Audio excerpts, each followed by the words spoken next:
Hi everyone, എല്ലാവർക്കും നമസ്കാരം. ഇന്ന് നമ്മൾ പഠിക്കാൻ പോകുന്നത് സോളിഡ്സ് എന്ന പാഠഭാഗമാണ്.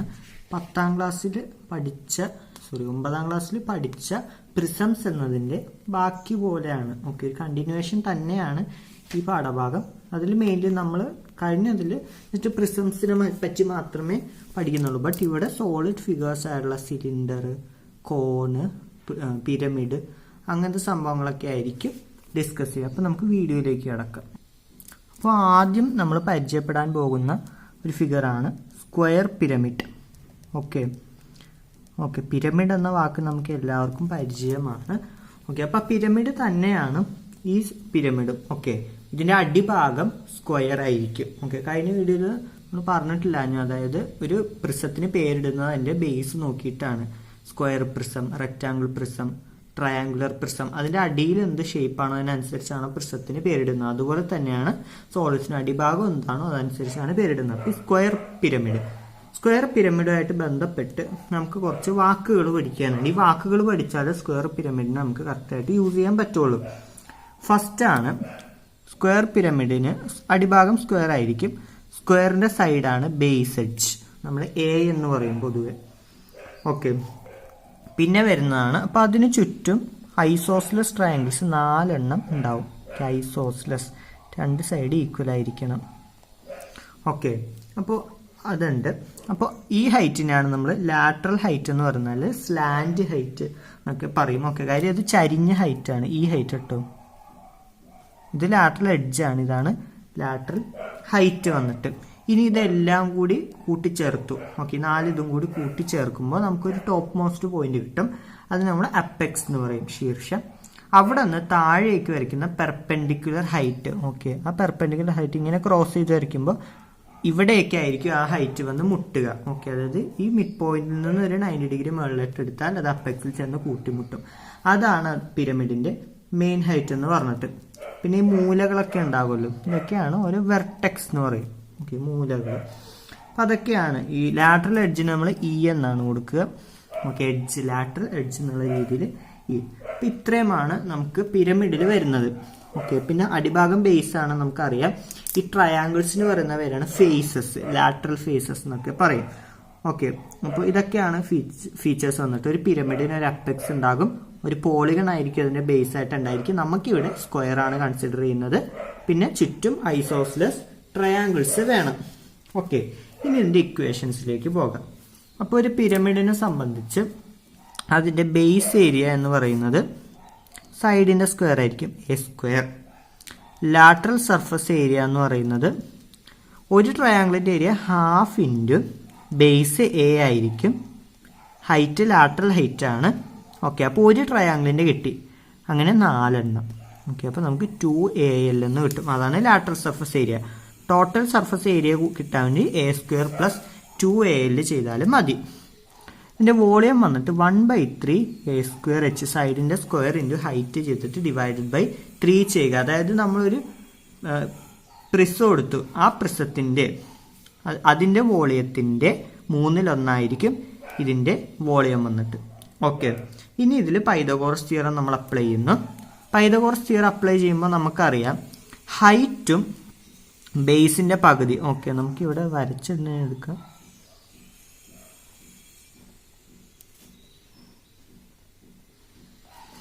ഓക്കെ, ഇതൊരു പിരമിഡാണ്, ഞങ്ങൾക്ക് ഇങ്ങനെയാണ് ട്രിക്ക് വന്നിട്ടുള്ളത്.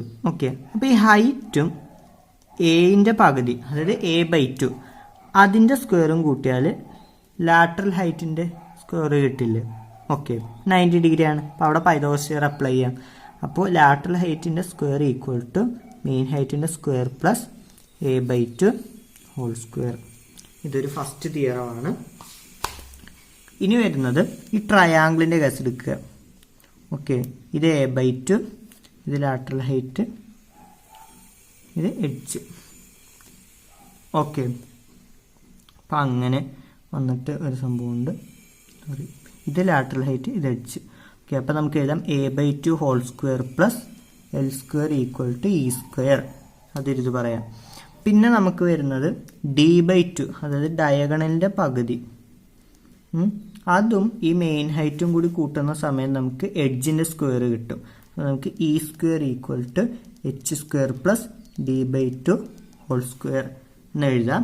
ഇപ്പോൾ d കാണാനാണെങ്കിൽ side into √2. d is always a√2 for A square. അപ്പോൾ ഇത്രയുമാണ് സ്ക്വയർ പിരമിഡിൻ്റെ ഇക്വേഷൻസ് വരുന്നത്. ഇനി കോണിന് പ്രത്യേകിച്ച് മാറ്റങ്ങളൊന്നുമില്ല. കോൺ നമുക്കറിയാം. അതായത് ഒരു സർക്കിളിൻ്റെ സെക്ടറിനെ ഒരു പ്രത്യേക പോർഷൻ എടുത്ത് ഒരു പോർഷൻ വെട്ടി മാറ്റി ബാക്കി വരുന്ന പോർഷൻ ചേർത്ത് വെച്ചാൽ നമുക്കൊരു കോൺ കിട്ടും. ഓക്കെ, അതായത് ഈ ഒരു സർക്കിൾ എടുത്തിട്ട് ഞാൻ ഇത്രയും പോർഷൻ കട്ട് ചെയ്ത് കളഞ്ഞു, എന്നിട്ട് ബാക്കിയുള്ളത് ചേർത്ത് വെച്ച് കഴിഞ്ഞാൽ എനിക്ക് കോൺ കിട്ടും. കോണിനും ഇതേപോലെ മെഷേഴ്സ് ഉണ്ട്. ഓക്കെ, ബേസ് സർക്കിൾ ആയിരിക്കും കോണിന്. ഈ ഹൈറ്റ് മെയിൻ ഹൈറ്റ്, ഇത് റേഡിയസ്, ഇത് ലാറ്ററൽ ഹൈറ്റ്.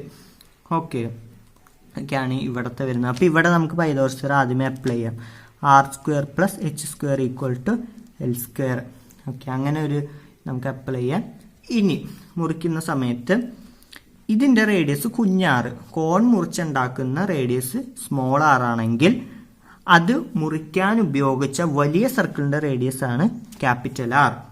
ഓക്കെ, അപ്പോൾ ഇത് ചുരുട്ടുന്ന സമയത്ത്, ഈ കോൺ ചുരുട്ടിയെടുക്കുന്ന സമയത്ത് ഈ വലിയ സർക്കിളിൻ്റെ റേഡിയസ് ആണ് ഇതിൻ്റെ ലാറ്ററൽ ഹൈറ്റ് ആയിട്ട് മാറുന്നത്. അപ്പം നമുക്ക് പറയാം r ഈക്വൽ ടു l. അത് വെച്ചിട്ട് നമുക്ക് വേണമെങ്കിൽ ഇക്വേഷൻ മാറ്റി എഴുതാം, നിർബന്ധം ഇല്ല. ഓക്കെ, പിന്നെ ഒരു കാര്യം മനസ്സിലാക്കുക, ഇതിൻ്റെ പെരിമീറ്റർ, ഓക്കെ, അതാണ് ഇതിൻ്റെ ബേസ് ആയിട്ട് വരുന്നത് അല്ലേ. നമുക്ക് നോക്കിയാൽ മനസ്സിലാക്കും. ഇപ്പോൾ ഈ പോർഷൻ എടുത്തിട്ട് ഞാൻ ചേർത്ത് വെച്ചു. അപ്പോൾ ഇതിൻ്റെ പെരിമീറ്റർ പിന്നെ ഇതിൻ്റെ ബേസ് ഏരിയയും കൂടി മിക്സ് ചെയ്ത് നമുക്ക് വരുന്ന ഇക്വേഷനാണ് x/360 equal to small r by large r. Okay, ചെറിയ r ബൈ വലിയ r, അതൊരു ഇക്വേഷനാണ്. ഇനി ഈ കോണിൻ്റെ വോളിയം, അത് സിലിണ്ടറിൻ്റെ എടുക്കുമല്ലോ നമ്മൾ, ബേസ് ഏരിയൻ്റെ ഹൈറ്റ്. സിലിണ്ടറിൻ്റെ 1/3 ഇതിൻ്റെ ഏരിയ. അപ്പോൾ സിലിണ്ടറിൻ്റെ ഏരിയ πr²h, അതിൻ്റെ 1/3 1/3 πr²h ആയിരിക്കും ഇതിൻ്റെ ഏരിയ. സിലിണ്ടറിൻ്റെ കോണിൻ്റെ കർവ്ഡ് സർഫസ് ഏരിയ πrr ആണ്. Pi into slant height into radius of the cone. Okay, base area നമുക്ക് എല്ലാവർക്കും അറിയാം πr². അപ്പോൾ ടോട്ടൽ സർഫസ് ഏരിയ കിട്ടണമെങ്കിൽ ബേസ് ഏരിയയും πr² കൂട്ടിയാൽ നമുക്ക് ടോട്ടൽ സർഫസ് ഏരിയ കിട്ടും. ഓക്കെ, അതിനായിട്ട് ഇക്വേഷൻ നമ്മൾ ഡിറൈവ് ചെയ്യിക്കുന്നില്ല തൽക്കാലം. ഇനി സ്ഫിയർ നമുക്ക് എല്ലാവർക്കും അറിയാം, നമ്മുടെ ഫുട്ബോളാണ് സ്ഫിയർ. സ്ഫിയറിൻ്റെ പ്രത്യേകിച്ച് അങ്ങനെ ഇന്ന രീതികളൊന്നും പറയുന്നില്ല. നമുക്ക് വലിയ വലിയ മാത്തമാറ്റിക്കൽ ഓപ്പറേഷൻസ് അതിൽ നിന്ന്, അതായത് ഇതിനെ പല പല പീസുകളാക്കി ചേർത്ത് ആണ് നമ്മൾ ഇതിൻ്റെ വോളിയം എല്ലാം കാണുന്നത്. സർഫസ് ഏരിയ എല്ലാം നമുക്ക് ഈ പറഞ്ഞ പോലെ നീളം വീതി എന്നൊന്നുമല്ല, ജസ്റ്റ് കേർവ്ഡ് ആണ് എല്ലാ സർഫസ്. അതുകൊണ്ട് തന്നെ കോംപ്ലക്സ് മാത്തമാറ്റിക്കൽ രീതികൾ ഉപയോഗിച്ചാണിത് കണ്ടെത്തിയിരിക്കുന്നത്. നമ്മൾക്ക് ഇപ്പോൾ ജസ്റ്റ് ഇക്വേഷൻ മാത്രം പഠിക്കേണ്ടതുള്ളൂ. അപ്പോൾ സ്ഫിയറിൻ്റെ സർഫസ് ഏരിയ വന്നിട്ട് 4πr², വോളിയം വന്നിട്ട് 4/3 πr³. ഓക്കെ, ഇത് നമ്മൾ കാണാതെ തന്നെ പഠിച്ചു വെക്കാനുള്ളതാണ്. ഓക്കെ, ഇതിൻ്റെ രീതികൾ നമുക്ക് ഇനി ജസ്റ്റ് ഹയർ സെക്കൻഡറിയിലേക്കൊക്കെ ചെല്ലുമ്പോൾ മനസ്സിലാകും. ഇവിടെ അതിൻ്റെ അപ്ലിക്കേഷൻസ് വരുന്നുണ്ട്. ഇപ്പം നമുക്ക് ഇത്രയും മാത്രം പഠിച്ചാൽ മതി. ഇനി ഹെമിസ്ഫിയറിൻ്റെ വന്നിട്ട് സ്ഫിയറുമായിട്ട് സമാനമായിട്ടുള്ള ചെറിയ വ്യത്യാസങ്ങൾ മാത്രമേ ഉള്ളൂ. അതായത് സ്ഫിയർ, ആ ബോളിനെ പകുതിയാക്കി നമുക്ക് ചിരട്ടപ്പുട്ടിൻ്റെ ഷേപ്പ് കിട്ടും. ആ ചിരട്ടപ്പുട്ടിൻ്റെ ഷേപ്പിനാണ് നമ്മൾ ഹെമിസ്ഫിയർ പറയുക. അപ്പോൾ ഹെമിസ്ഫിയറിൻ്റെ ബേസ് ഏരിയ πr² ആണ്. അതിൻ്റെ ലാറ്ററൽ സർഫസ് ഏരിയ 2πr² ആണ്. അതായത് അതിൻ്റെ ചുറ്റുമുള്ള പോർഷൻ. ഓക്കെ, ഇപ്പോൾ നമ്മൾ ഉണ്ടമ്പുരി എടുത്തു കഴിഞ്ഞാൽ വൈറ്റ് പോർഷൻ ഉണ്ടല്ലോ പകുതിയാക്കുമ്പോൾ, അതാണ് ബേസ് ഏരിയ. ബ്രൗൺ പോർഷനാണ് ലാറ്ററൽ സർഫസ് ഏരിയ. അപ്പോൾ ടോട്ടൽ സർഫസ് ഏരിയ വന്നിട്ട് πr²ഉം 2πr² കൂട്ടി 3πr². വോളിയം വന്നിട്ട് 2/3 πr³. ഇതിൻ്റെ ഇട്ട് കണക്കുകളൊന്നും ചെയ്യുന്നില്ല, ഇവിടെ ഇക്വേഷൻസ് മാത്രം അറിയേണ്ട കാര്യമുള്ളൂ.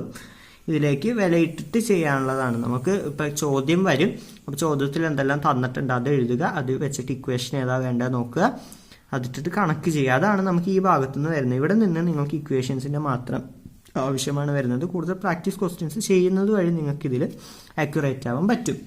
ഓക്കെ, അപ്പോൾ ഇത്രയാണ് ഹെമിസ്ഫിയറിൻ്റെ വരുന്നത്. സിലിണ്ടറിൻ്റെ നമ്മൾ 9ാം ക്ലാസ്സിൽ പഠിച്ചിട്ടുണ്ട്. എന്നിരുന്നാൽ പോലും പല കണക്കുകളിലും നമുക്ക് സിലിണ്ടറിൻ്റെ ആവശ്യം വരും. 9ൽ പഠിച്ചതാണ്, അതുകൊണ്ട് ഈ വർഷം വേണ്ട എന്നൊരിക്കലും വിചാരിക്കരുത്. സിലിണ്ടറിൻ്റെ വോളിയം പറഞ്ഞാണ് base area πr² height. Curved surface area base perimeter 2πr height 2πrh.